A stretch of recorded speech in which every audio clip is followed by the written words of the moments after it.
Practice set 1 का पहला question है, केंद्रीय बजट 2024 में कुल व्यय का अनुमान क्या था? इसका सही आंसर हो जाएगा 34.83 लाख करोड़ रुपए। ऑप्शन ए राइट आंसर हो जाएगा। सेकेंड नंबर क्वेश्चन है, वित्त वर्ष 2024-25 के लिए सरकार द्वारा राजकोषीय घाटे का लक्ष्य क्या रखा गया है? तो ये है ऑप्शन सी जीडीपी का 4.5%। सी सही आंसर हो जाएगा। नेक्स्ट क्वेश्चन है, केंद्रीय बजट 2024 में निम्नलिखित में से किस क्षेत्र को सबसे अधिक आवंटन प्राप्त हुए हैं? तो ये है स्वास्थ्य और कल्याण। Option number D right answer हो जाएगा। हमारा नेक्स्ट क्वेश्चन है, केंद्रीय बजट 2024 में जल जीवन मिशन शहरी के लिए कितनी राशि आवंटित की गई है? ये है 2.87 लाख करोड़ रुपए। बी राइट आंसर हो जाएगा। Option number B. हमारा नेक्स्ट क्वेश्चन है, देश में सड़क बुनियादी ढांचे में सुधार के लिए केंद्रीय बजट 2024 में घोषित नई केंद्र प्रायोजित योजना का नाम क्या है? इसका सही आंसर है ऑप्शन नंबर सी प्रधानमंत्री गति शक्ति। नेक्स्ट क्वेश्चन है, केंद्रीय बजट 2024 में राष्ट्रीय मुद्रीकरण पाइपलाइन के लिए कितनी राशि आवंटित की गई है? तो ये है option number D 2.5 lakh crore रुपए। इसका सही आंसर हो जाएगा। हमारा नेक्स्ट क्वेश्चन है, केंद्रीय बजट 2024 में निम्नलिखित में से कौन सा कर समाप्त कर दिया गया है? तो ये है कृषि अवसंरचना और विकास उपकर। ऑप्शन डी राइट आंसर हो जाएगा। हमारा नेक्स्ट क्वेश्चन है, केंद्रीय बजट 2024 में राष्ट्रीय हाइड्रोजन ऊर्जा मिशन के लिए कितनी राशि आवंटित की गई है? तो ये है 10,000 करोड़ रुपए। ऑप्शन बी राइट आंसर हो जाएगा। 9 नंबर क्वेश्चन है, निम्नलिखित में से किस राज्य को केंद्रीय बजट 2024 में केंद्रीय करों और शुल्कों का सबसे अधिक हिस्सा प्राप्त हुआ है? तो वे राज्य है उत्तर प्रदेश। ये राइट आंसर हो जाएगा। Option number A. Next question है, देश में डिजिटल भुगतान को बढ़ावा देने के लिए केंद्रीय बजट 2024 में निम्नलिखित में से किस नई पहल की घोषणा की है? तो ये है ERUPI। ए राइट आंसर हो जाएगा। नेक्स्ट क्वेश्चन है, केंद्रीय बजट 2024 में राष्ट्रीय शिक्षा मिशन के लिए कितनी राशि आवंटित की गई है? तो ये है 46,250 करोड़ रुपए। ऑप्शन डी राइट आंसर हो जाएगा। हमारा 12 नंबर क्वेश्चन है, केंद्रीय बजट 2024 में राष्ट्रीय अनुसंधान फाउंडेशन के लिए कितनी राशि आवंटित की गई है? तो ये 20,000 करोड़ रुपए। ऑप्शन सी राइट आंसर हो जाएगा। हमारा नेक्स्ट क्वेश्चन है, कोविड-19 पीड़ितों के परिवारों को वित्तीय सहायता प्रदान करने के लिए केंद्रीय बजट 2024 में निम्नलिखित में से किस नई योजना की घोषणा की है? तो इसका सही आंसर हो जाएगा ऑप्शन डी प्रधानमंत्री आत्मनिर्भर स्वस्थ भारत योजना। हमारा नेक्स्ट क्वेश्चन है, केंद्रीय बजट 2024 में राष्ट्रीय स्वच्छ वायु कार्यक्रम के लिए कितनी राशि आवंटित की गई है? तो इसका सही आंसर हो जाएगा 2,200 करोड़ रुपए। बी राइट आंसर हो जाएगा। हमारा नेक्स्ट क्वेश्चन है, केंद्रीय बजट 2024 में भारत में स्थापित किए जाने वाले निम्नलिखित में से किस नई संस्था की घोषणा की गई है? तो ये है ए लद्दाख केंद्रीय विश्वविद्यालय, बी भारतीय विरासत और संरक्षण संस्था, सी राष्ट्रीय वन स्वास्थ्य संस्था, डी उपयुक्त में से सभी।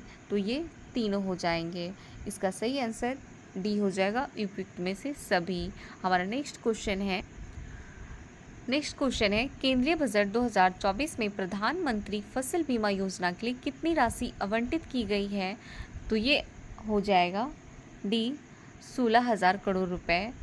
नेक्स्ट क्वेश्चन है, केंद्रीय बजट 2024 में राष्ट्रीय रेल सुरक्षा कोष के लिए कितनी राशि आवंटित की गई है?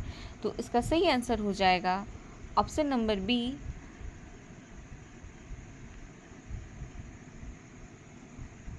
माफ़ कीजिएगा, इसका सी आंसर हो जाएगा। ऑप्शन सी 60,000 करोड़ रुपए। हमारा नेक्स्ट क्वेश्चन है, देश में पर्यटन को बढ़ावा देने के लिए केंद्रीय बजट 2024 में निम्नलिखित में से कौन सी नई पहल की घोषणा की गई है? तो ये है देखो अपना देश। ऑप्शन बी राइट आंसर हो जाएगा।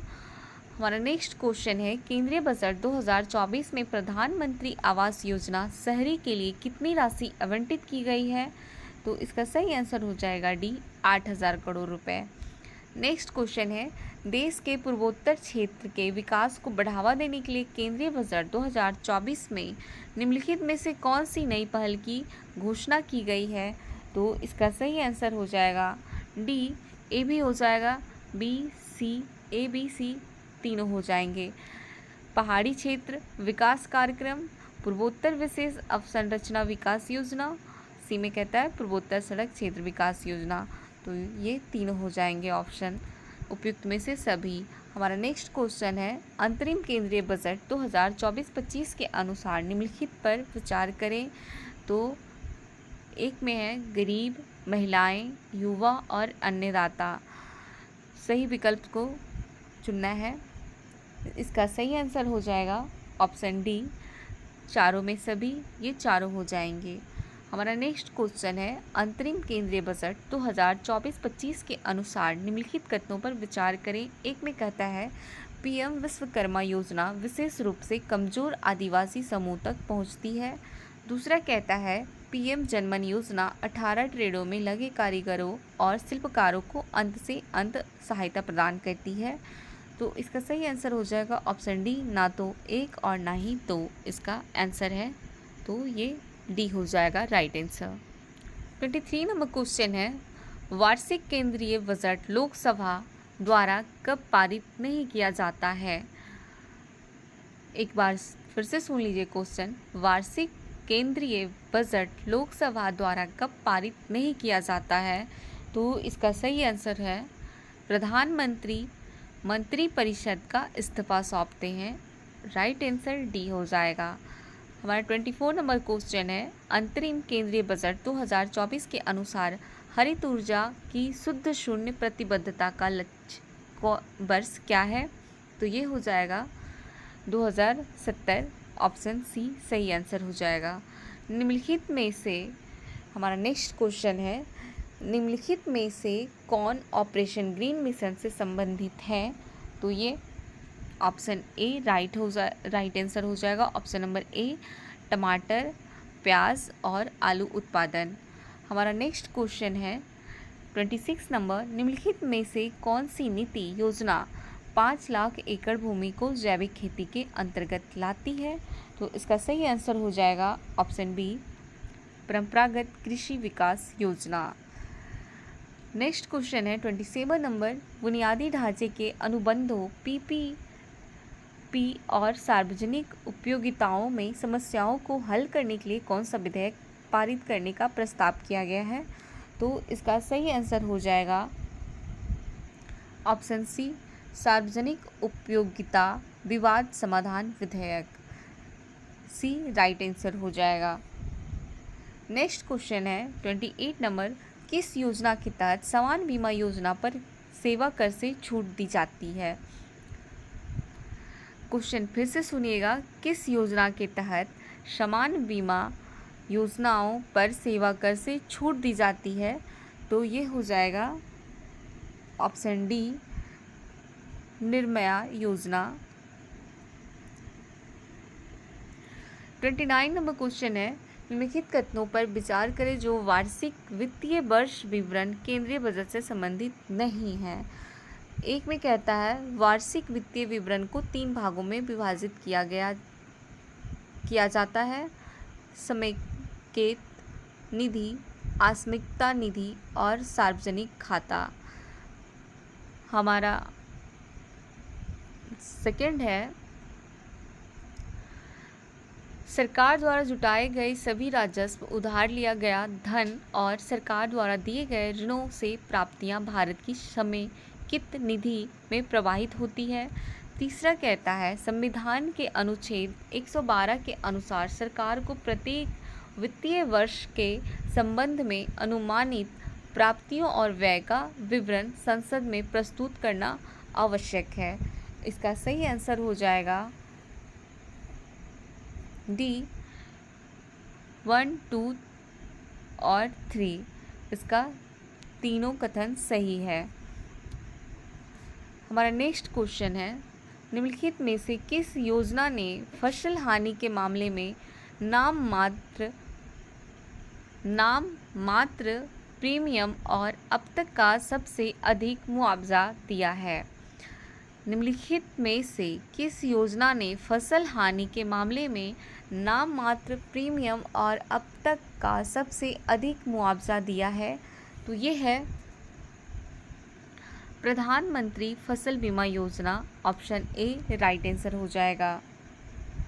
हमारा नेक्स्ट क्वेश्चन है 31, निम्नलिखित कथनों पर विचार करें जो मुद्रा योजना से संबंधित है। एक में कहता है, इसे शुरू में भारतीय लघु उद्योग विकास बैंक की पूर्ण स्वामित्व वाली सहायक कंपनी के रूप में बनाया गया था, जिसमें 100% पूंजी का योगदान इसके द्वारा किया गया था। दूसरा कहता है, इस योजना के अनुसार ऋण पूर्ण निर्धारित क्रेडिट सीमा के साथ मुद्रा क्रेडिट कार्ड के माध्यम से जारी किया जाता है और पुनर्भुगतान अवधि 7 वर्ष तक होती है। तो इसका सही आंसर हो जाएगा सी। 1 और 2 दोनों सही है। नेक्स्ट क्वेश्चन है 32 नंबर, निम्नलिखित में से कौन सी योजना खेतों में मवेशियों के गोबर और ठोस पदार्थों के प्रबंधन और रूपांतर से संबंधित है? तो ये है जैव कृषि संसाधन धन को बढ़ावा देना। ए राइट आंसर हो जाएगा। नेक्स्ट क्वेश्चन है, निम्नलिखित कथनों पर विचार करें। एक में कहता है, केंद्रीय बजट वास्तव में व्यवसाय अनुमान तैयार करने की प्रक्रिया है। दूसरा कहता है, बजटीय नियंत्रण केंद्रीय बजट के आधार पर प्रदर्शन प्राप्त करने का साधन है। केंद्रीय बजट, बजटिंग और बजटीय नियंत्रण के बारे में निम्नलिखित कथनों में कौन सा कथन सही है? तो इसका सही आंसर है बी राइट आंसर हो जाएगा, केवल 2। 34 नंबर क्वेश्चन है, केंद्रीय बजट, बजटिंग और बजटीय नियंत्रण के बारे में निम्नलिखित कथन पर विचार करें।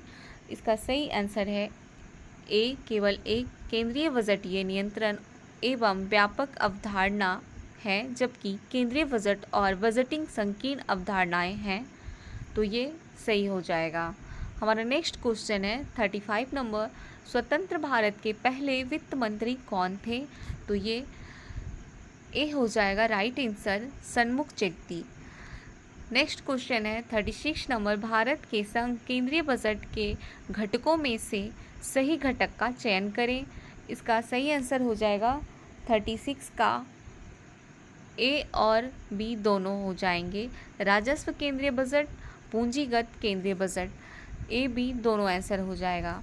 37 नंबर क्वेश्चन है, निम्नलिखित में से कौन सा भारतीय केंद्रीय बजट का उद्देश्य नहीं है? एक में कहता है संसाधनों का प्रबंधन और उचित विवरण करना। 2 में कहता है आय और संपत्ति में असमानताओं को कम करना। तीसरा कहता है सामाजिक स्थिरता प्राप्त करना। इसका सही आंसर हो जाएगा 37 का सी, केवल 3। हमारा नेक्स्ट क्वेश्चन है 38 नंबर का, सरकारी केंद्रीय बजट के अंतर्गत आने वाले जीएसटी के बारे में क्या कहा जाता है? इसका सही आंसर हो जाएगा ए अप्रत्यक्ष कर। 39 नंबर क्वेश्चन है, पंचवर्षीय आर्थिक नियोजन में किस प्रकार के व्यय का उल्लेख किया गया है? तो ये है योजना व्यय, बी राइट आंसर हो जाएगा। हमारा नेक्स्ट क्वेश्चन है, निम्नलिखित में से पूंजीगत व्यय चुनें। तो ये हो जाएगा बी शेयर खरीद। सही आंसर शेयर खरीद। हमारा अगला क्वेश्चन है 41 नंबर, विभिन्न सरकारी विभागों के दैनिक खर्चों और सुचारू कामकाज के लिए किस प्रकार का व्यय किया जाता है? तो ये है राजस्व व्यय। ऑप्शन ए राइट आंसर हो जाएगा।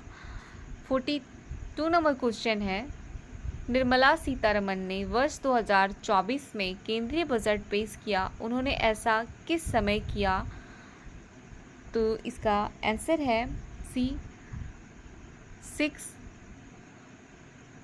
छठी बार सी इसका सही आंसर हो जाएगा। हमारा नेक्स्ट क्वेश्चन है 43 नंबर, बजट 2024 में घोषित रक्षा परिव्यय में कितने प्रतिशत की वृद्धि है? 11.1%, सी राइट आंसर हो जाएगा। बजट 2024 में घोषित रक्षा परिव्यय में कितने प्रतिशत की वृद्धि हुई है? तो ये 11.1% की वृद्धि हुई है। ऑप्शन सी सही आंसर हो जाएगा। हमारा 44 नंबर क्वेश्चन है, बजट 2024 में संशोधित राजकोषीय घाटा पिछले अनुमान से कैसे तुलना करता है? तो ये ऑप्शन बी हो जाएगा, 0.5% की वृद्धि। नेक्स्ट क्वेश्चन है, वित्तीय वर्ष 2024-25 में राष्ट्रीय निवेश और अवसंरचना कोष के लिए प्रस्तावित बजट आवंटन क्या है? तो ये हो जाएगा ऑप्शन नंबर सी, 1501 करोड़ रुपए। सी राइट आंसर हो जाएगा। नेक्स्ट क्वेश्चन है, खुरपका और मुंहपका रोगों की रोकथाम में निवेश भारत के दुधारू पशुओं की उपज को बेहतर बनाने में कैसे योगदान दे सकता है?